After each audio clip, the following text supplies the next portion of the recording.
Ketua Umum PSSI Erick Thohir memberikan penjelasan terkait peluang Ivar Jenner memperkuat Timnas U23 Indonesia. Timnas U23 Indonesia tergabung di grup J bersama Korea Selatan, Makau, dan Laos. Pelatih Gerald van den Burg memanggil 23 pemain untuk menghadapi laga ini. Namun, nama Ivar Jenner yang sebelumnya dikabarkan masuk daftar kandidat tak muncul dalam daftar pemain yang dipanggil. Hal ini menimbulkan pertanyaan mengenai kemungkinan gelandang naturalisasi tersebut bermain di tim muda Indonesia. Erick Thohir menegaskan bahwa Ivar Jenner sempat mengalami cedera sehingga belum dapat dimainkan sepenuhnya. Selain itu, ia baru bermain 5 menit bersama FC Utrecht, klub Belanda yang dibelanya. Kita juga harus menjaga kepercayaan pemain dan klub. Kalau pemain itu ingin dipanggil dan klubnya melepas, kita coba, ujar Erick. Erick menekankan bahwa PSSI harus berhati-hati dalam pemanggilan pemain. Tujuannya bukan hanya kebutuhan tim, tetapi juga menghormati keputusan klub dan mengantisipasi risiko cedera jangka panjang. Erick Thohir menegaskan, pihaknya tak ingin memaksakan Ivar Jenner bermain karena risiko cedera panjang, mengingat kondisi fisiknya yang baru pulih. Dengan pertimbangan cedera dan kesiapan fisik, peluang Ivar Jenner memperkuat Timnas U23 Indonesia di kualifikasi Piala Asia U23 2026 masih belum bisa dipastikan. Erick Thohir menegaskan keputusan akhir akan mempertimbangkan kondisi Ivar Jenner dan izin dari klubnya, FC Utrecht. Ketua Umum PSSI, Erick Thohir, justru memberikan kejutan buat Mauro Zijlstra di kualifikasi Piala Asia U23 2026. Seperti diketahui, Mauro Zijlstra telah diproses naturalisasi untuk bisa membela Timnas Indonesia sejak Juli 2025 lalu. Pemain FF Volendam tersebut sebelumnya diproyeksikan untuk Timnas U23 Indonesia. Asalnya, Timnas U23 Indonesia bakal menjalani kualifikasi Piala Asia U23 2026 di Sidoarjo pada 39 September 2025. Timnas U23 Indonesia dalam ajang ini bergabung di grup J bersama Korea Selatan, Makau, dan Laos. Tim asuhan Gerald van den Burg ini ditargetkan untuk bisa lolos ke Piala Asia U23 2026. Untuk itu, PSSI berharap Mauro Zijlstra bisa menambah kekuatan skuad Garuda Muda. Kabar ini tentu saja menjadi kejutan besar, karena sejak awal Mauro dipersiapkan untuk memperkuat Timnas U23 Indonesia. Apabila peluang ini bisa dimanfaatkan dengan baik oleh Mauro, bukan tak mungkin ia bisa mendapat tempat di lini depan skuad Garuda nantinya. Pasalnya, saat ini lini depan Timnas Indonesia pun masih menjadi sorotan, sehingga kehadiran Mauro pun diharapkan bisa menambah opsi penyerang. Untuk itu, agar Mauro dan Miliano pun bisa memperkuat Timnas Indonesia pada September ini, Erick Thohir berharap pengambilan sumpah WNI mereka bisa rampung dalam waktu dekat. Persiapan Timnas Indonesia U23 jelang ajang Piala Asia U23 2026 mulai menunjukkan progres yang positif.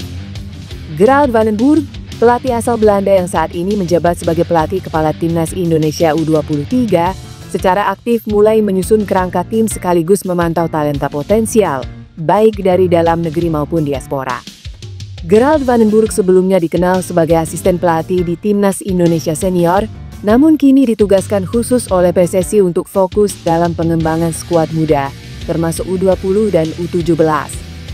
Ia secara aktif terlibat dalam pembentukan skuad Timnas Indonesia U23 yang akan berlaga di turnamen regional dan kontinental dalam waktu dekat. Baru-baru ini, Gerald van den Burg mengunggah foto bersama Jens Raven, penyerang muda diaspora yang tampil gemilang di Timnas Indonesia U20. Selain Jens Raven, satu nama lain yang juga mulai dipantau kembali adalah Cyrus Margono. Kiper yang saat ini bermain di Liga Kosovo tampil konsisten dan beberapa kali masuk Team of the Week di kompetisinya. Cyrus Margono yang telah resmi menjadi WNI sejak beberapa tahun lalu, sempat kesulitan mendapatkan klub setelah meninggalkan Panathinaikos, namun kini menemukan kembali ritmenya. Pelatih kiper Timnas Indonesia, Shahar Ginanjar, bahkan mengunjungi langsung Cyrus Margono di Kosovo dan sempat mengunggah foto latihan bersama. Hal ini menandakan bahwa PSSI tidak menutup kemungkinan untuk memanggil Cyrus kembali, terutama jika dibutuhkan untuk memperkuat sektor penjaga gawang Timnas Indonesia U23.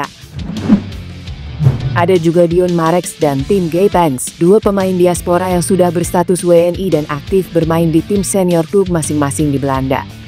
Keduanya dinilai layak untuk dicoba dalam ajang Piala Asia U23 mendatang. Dengan masuknya nama-nama seperti Cirus Margono, Jens Raven, Dion Marex, hingga Mauro Zijlstra dalam radar, PSSI tampaknya serius mempersiapkan regenerasi timnas Indonesia. Diharapkan, kombinasi pemain lokal dan diaspora ini dapat membawa Garuda Muda berbicara banyak di kancah Asia. Rencana laga uji coba tim nasional Indonesia kontra Kuwait pada FIFA Matchday September 2025 batal digelar. Kepastian itu menyusul surat resmi yang diterima PSSI dari Asosiasi Sepak Bola Kuwait pada 21 Agustus 2025 yang menyatakan pembatalan sepihak. Sebagai pengganti, skuad Garuda akan menjajal kekuatan Taiwan dan Lebanon di Stadion Gelora Bung Tomo Surabaya, masing-masing pada 5 dan 8 September 2025. Dua laga tersebut menjadi bagian dari persiapan menuju putaran keempat kualifikasi Piala Dunia 2026 zona Asia. Sebelumnya, Ketua Umum PSSI Erick Thohir membenarkan pihaknya telah menerima pemberitahuan resmi dari Kuwait terkait pembatalan tersebut. Erick menjelaskan dalam surat itu, KFA juga membatalkan partisipasi mereka pada salah satu turnamen di Uni Emirat Arab. Namun, dia mengaku tidak mengetahui secara pasti alasan dibalik keputusan tersebut.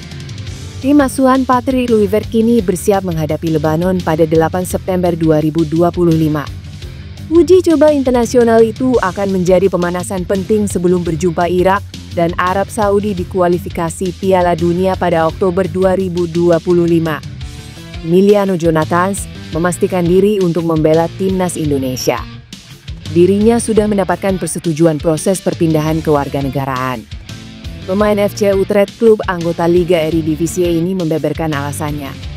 Proses naturalisasi kedua pemain keturunan Indonesia, Emiliano Jonathans dan Mauro Zijlstra, sudah mendapatkan persetujuan DPR. Hal tersebut memastikan langkah kedua pemain akan menjadi WNI. Melansir laman resmi klub FC Utrecht, Jonathans sendiri merupakan pemain keturunan Indonesia asal Depok. Dirinya mengatakan, jika memilih timnas Indonesia karena dirinya ingin berkontribusi bagi tanah kelahiran sang leluhurnya. Saya telah membuat keputusan internasional untuk memperkuat Indonesia. Ini adalah petualangan yang benar-benar baru bagi saya dan saya tak sabar untuk memulainya. Saya terutama membicarakannya dengan orang tua saya, kata Jonathans. Diketahui jika ayah dari Emiliano Jonathans, Dennis Jonathans, mengunjungi Indonesia beberapa waktu lalu untuk menonton pertandingan timnas Indonesia. Tidak hanya itu, sang ayah juga berkunjung ke Indonesia untuk menjadi mualaf dan memeluk Islam. Dan hal tersebut menjadi tekad bulat Jonathans. Kami akan menjalani kualifikasi Piala Dunia di bulan Oktober yang terdiri dari 2 pertandingan. Tentu saja kami berharap yang terbaik. Itu akan fantastis. Karena saya rasa hal seperti itu belum pernah terjadi sebelumnya dalam sejarah, tutup pemain berusia 21 tahun itu.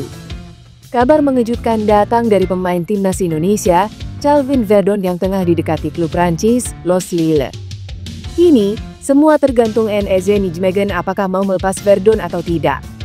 Perlu diketahui, Verdon sejatinya masih memiliki kontrak hingga akhir musim 2028. Jadi, tidak ada alasan sebenarnya bagi Nijmegen untuk melepas salah satu fullback kiri andalan mereka tersebut. Los Lille bukan tanpa alasan tiba-tiba mengejar Verdon. Saat ini, Lille diketahui hanya memiliki 2 pemain bek kiri, yakni Romain Perraud dan Vincent Bourlet. Jelas jumlah tersebut takkan cukup bagi tim asuhan Bruno Genesio itu untuk mengarungi musim 2025-2026. Karena itulah, Lille mengincar bek kiri baru selepas kepergian Mitchell Bakker ke Atalanta. Berdasarkan laporan dari berbagai sumber, Lille sudah memberikan penawaran sebesar 3 juta euro atau sekitar 56 miliar untuk Verdon. Jumlah tersebut lebih tinggi dari nilai pasaran pemain 28 tahun tersebut. Verdon diketahui memiliki nilai pasaran 2,5 juta euro atau 47 miliar. Jadi, sejatinya Nijmegen tak rugi jika melepaskan Verdon di bursa transfer musim panas ini. Lantas, akankah Verdon akan dijual Nijmegen? Atau justru tetap dipertahankan? Pada musim 2025-2026, Calvin Verdon belum tergantikan di NEC Nijmegen. Bahkan pemain berusia 28 tahun itu berhasil mengantar NEC Nijmegen ke puncak klasemen sementara Liga Belanda 2025-2026. Vedong tampil luar biasa dalam 3 pekan pertama Liga Belanda 2025-2026, membantu NEC Nijmegen meraup poin sempurna dengan 3 kemenangan dan hanya sekali kebobolan.